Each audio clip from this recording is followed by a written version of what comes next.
देश को आगे बढ़ना है तो अपनी विरासत पर गर्व करना होगा। साथियों, अपनी विरासत पर गर्व के साथ साथ एक और बात भी महत्वपूर्ण है, और वो है गुलामी की मानसिकता से पूरी तरह मुक्ति। आज से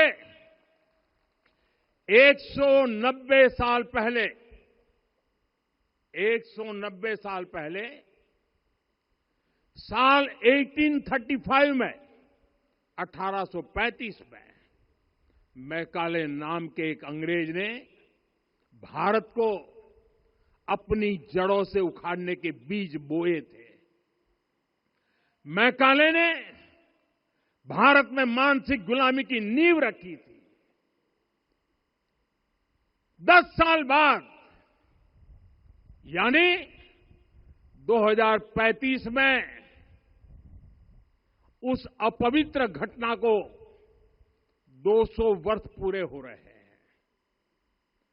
कुछ दिन पहले मैंने एक कार्यक्रम में आग्रह किया था कि हमें आने वाले 10 वर्षों तक उस 10 वर्षों का लक्ष्य लेकर चलना है कि भारत को गुलामी की मानसिकता से मुक्त करके रहेंगे।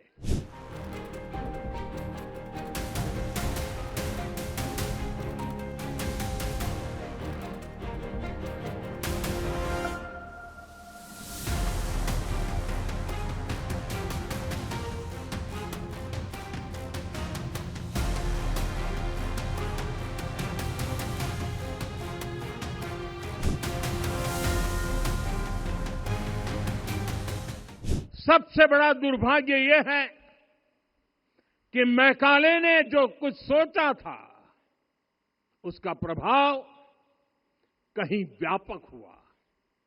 हमें आजादी मिली लेकिन हीन भावना से मुक्ति नहीं मिली। हमारे यहां एक विकार आ गया कि विदेश की हर चीज, हर व्यवस्था अच्छी है और जो हमारी अपनी चीजें हैं उनमें खोट ही खोट है। साथियों, गुलामी की यही मानसिकता है जिसने लगातार यह स्थापित किया। हमने विदेशों से लोकतंत्र लिया।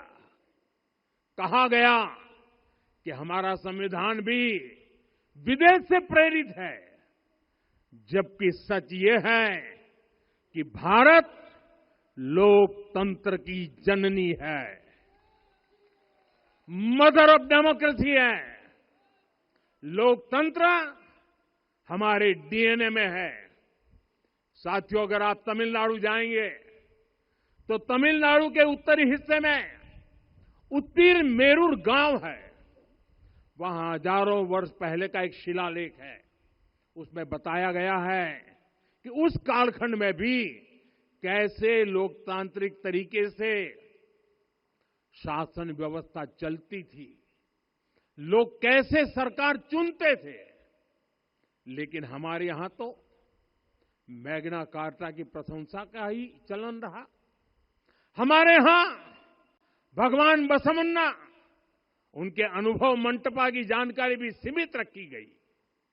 अनुभव मंटपा यानी जहां सामाजिक, धार्मिक और आर्थिक विषयों पर सार्वजनिक बहस होती थी, जहां सामूहिक सहमति से निर्णय लिए जाते थे। लेकिन गुलामी की मानसिकता के कारण इस भारत की कितनी ही पीढ़ियों को इस जानकारी से भी वंचित रखा गया।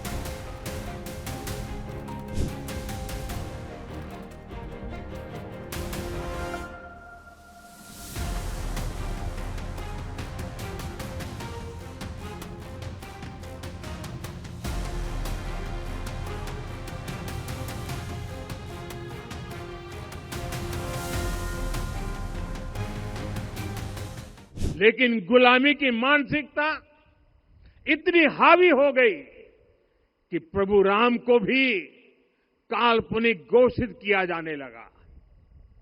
साथियों, अगर हम ठान लें अगले 10 साल में मानसिक गुलामी से पूरी तरह मुक्ति पा लेंगे और